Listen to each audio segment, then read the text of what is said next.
Are there any questions?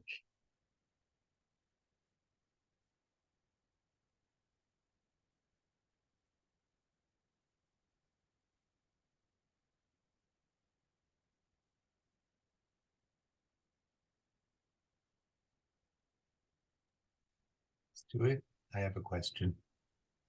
Yes, Michael. Um, when you're in a committed relationship and long term, and you do your own work to help you get through this crazy world, and your partner does something completely different, and whatever they do, it's just very different. How do you work out to kind of Well, be together? ask yourself the question, why does your partner have to do exactly the same thing you do? Oh, not at all. Why should there be any conflict between what your partner does and you do? Mhm. There should be respect. There should be giving people the independence of their life. And if your partner can't do it, then you have to get strong enough to do it for both of you. Your partner is showing you that there are weaknesses inside you, there are prejudice, things that make you crazy that they do. Get strong enough to where those things don't bother you anymore. It doesn't matter what they say to you about, you're doing meditation, Kundalini yoga, you absolutely are so completely convinced inside yourself that whatever you're doing is working to help you grow in your life, that nobody can rip it away from you. Nobody can insult you. They can't say anything that will get you even upset because you are so profoundly aware of what you're doing is helping you in your life. It's only because we are not profoundly aware of that. We are living a little bit on the edge. Is it right? Is it wrong? Is it? And then people can, they can say things that upset us. But nobody can upset you if your heart's open. Nobody can upset you if there's unconditional love inside you. Nobody can upset you if you're really balanced inside, have foundation. And above everything else, you don't have any expectations about the way other people should function. Because if you have any expectations, they're going to really tear apart those expectations. Nobody's going to live up to them. All of this is part of why relationships are very important.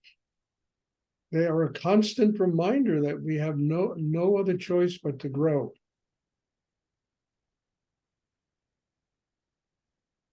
And to get bigger in ourselves and to open with more love, more,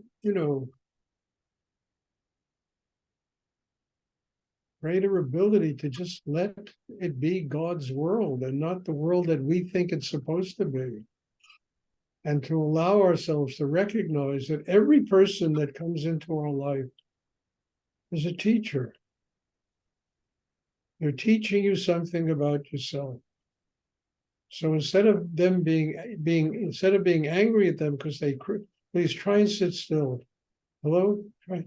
Instead of being angry at them because they criticize you, say thank you. I mean, that to me is nobility of soul. To be able to look out at the world and say, whoever we interact with is teaching us something about ourselves. Can we learn from them instead of being upset at them because they do things that criticize us? And eventually, if we're open enough and strong enough, they'll stop criticizing. I mean, my family stopped criticizing me. I was the black sheep of the family, the crazy Stuart. And then certain things began to happen, and they stopped. They didn't. They weren't really ready to do what I teach. Although my mother used to come all the time. Back in the 80s, early 90s, she came all the time. So if you change, the way people approach you will change.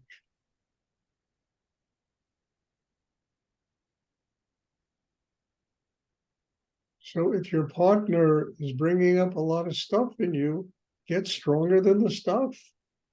And then he'll stop, or she'll stop bringing up the stuff.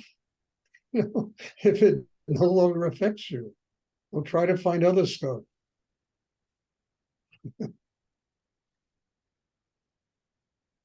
Thank you. You're welcome.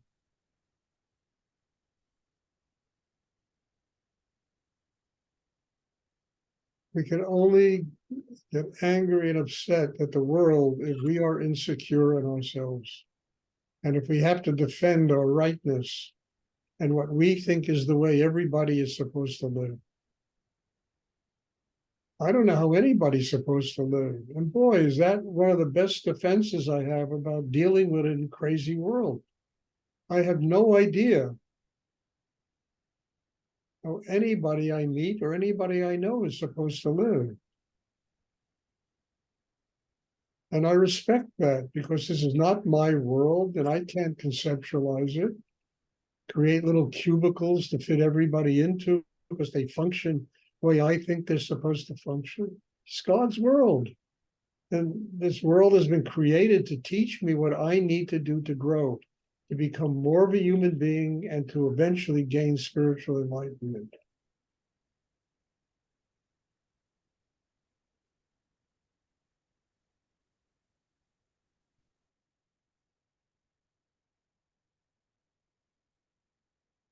Does anyone else have a question?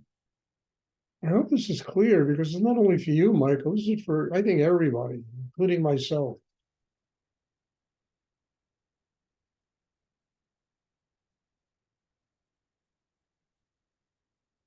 I always say, you never know what's going to happen in 10 minutes,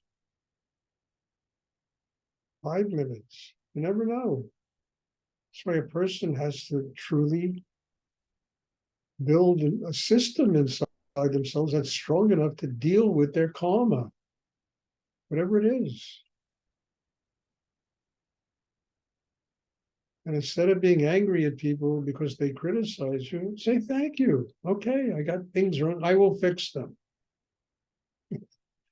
I will fix them.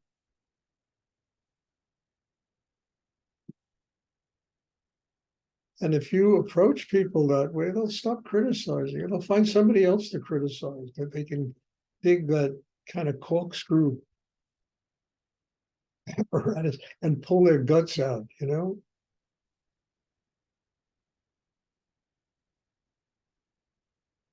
Does anyone else have a question they would like to ask?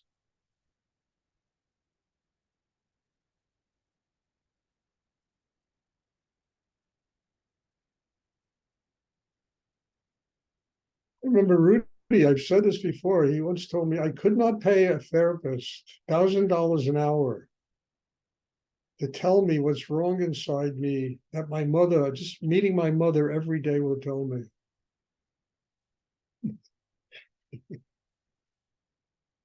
I mean, it's really true.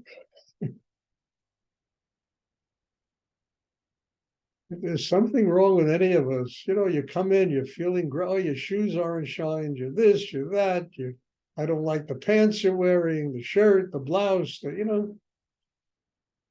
that's their job. To remind us that we're not perfect and we have to grow and not get upset because people tell us they don't like the blouse we're wearing or the book we're reading or the religion we practice, and then ultimately it's just all bullshit. Who cares what people think? I mean, when I lived in Texas, it was unbelievable. I mean, the whole town used to think that I was a representative of the mafia come to Denton, Texas to take over the town. I mean, this was the rumor. I mean, it was incredible. And you think it bothered me? I never gave a shit. I said, it's not my problem. That's not what I'm here to do. I'm here to grow spiritually. And if people want to muddle around in that kind of cesspool, then it's their problem. They have to grow up.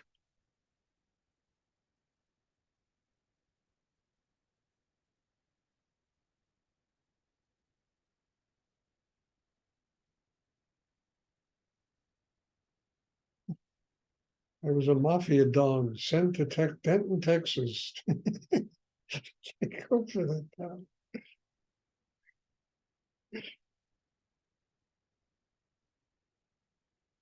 I'd walk into a store and they would call me Mr. Ashram.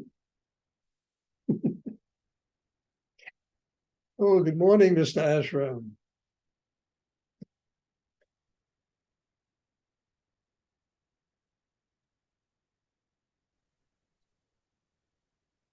And at first I got upset. Then I said, Stuart, stop it. What do you care what these people think? Who cares? You know why you're here. And you know when you finally finish the cycle, you're going to leave here. And then they can, you know, they can spend their time making rumors about somebody else, you know?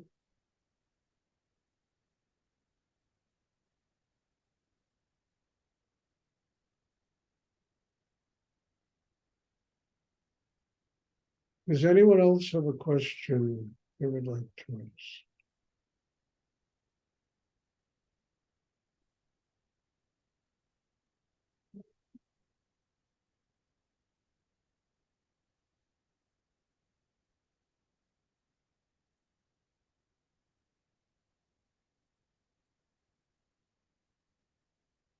Stuart, Yes? Stuart, um, I've just listened to what you said.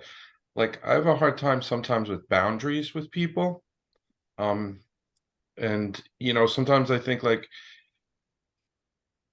people think they can say what they want at times. And I think, like in my mind, unless I sort of let them know, like, that's inappropriate. You're being disrespectful. I think I think it's important for me to establish some of those boundaries. And I was just wondering what you Well, think. it's very good to say it's inappropriate. It's very good to tell people things like that. The problem is, does it upset you? Do you say it with anger? Do you say it because you're upset? Because there's such deep insecurity inside you that when somebody points these things out, it really, gets you upset and your energy gets drained out of you. Or you just say it with love. What you're saying is inappropriate. I don't need to have that in my life. You have every right to say that to somebody. I agree. But it's how you say it. Does it upset you that somebody else criticizes, And that means there is something there wrong. There's a deep insecurity there that you need to work on to build that. Or do you just say, look, what you're doing is inappropriate and you shouldn't do this here. There are boundaries. Yes.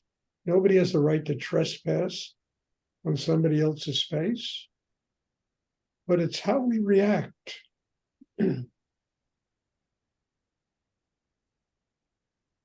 I agree, you have every right to tell somebody what you're saying to me is inappropriate and you're trespassing. But it's how you say it. You can say it to somebody with love, or you can say it with somebody with anger and being upset and wanting to take their head off because they said something you didn't like. That shows you that there is something wrong in you that needs to be built, got stronger, more open, and more connected to spirit. Once you get that connection, it doesn't matter what people say about you. And you have every right to say, look, what you're doing is inappropriate. And I think you need to show a little more respect for me as a human being, but you do it with love. Maybe they'll learn something. If you fight with people and argue and scream at them, everybody just gets drained of their energy, and nothing gets accomplished. Why wars are so stupid. And thousands of people get killed and energy and this and that. Nothing gets accomplished.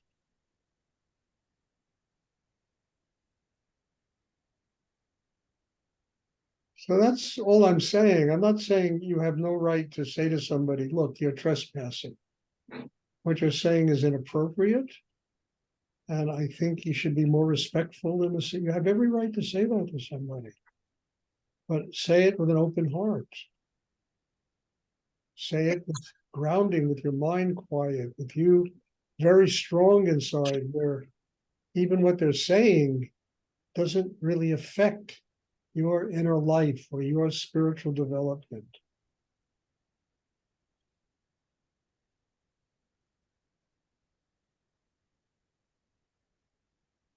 I mean, when you forgive somebody, you're not forgiving them, you're forgiving them for yourself.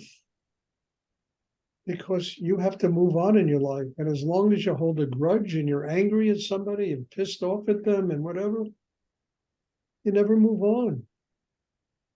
But if you can say, I forgive you, and you do it sincerely from the heart, it doesn't mean you ever have to see that person again.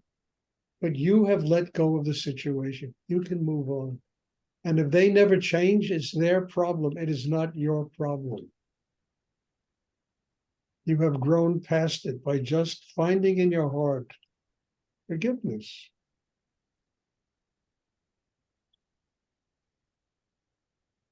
It takes a very strong person to do that. It's not a sign of weakness.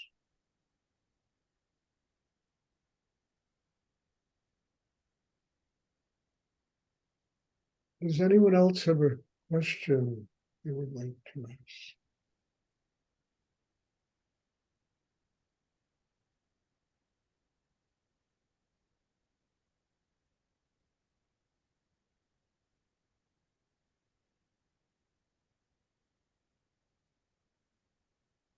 Okay, if there are no more questions, then there will be class on Wednesday.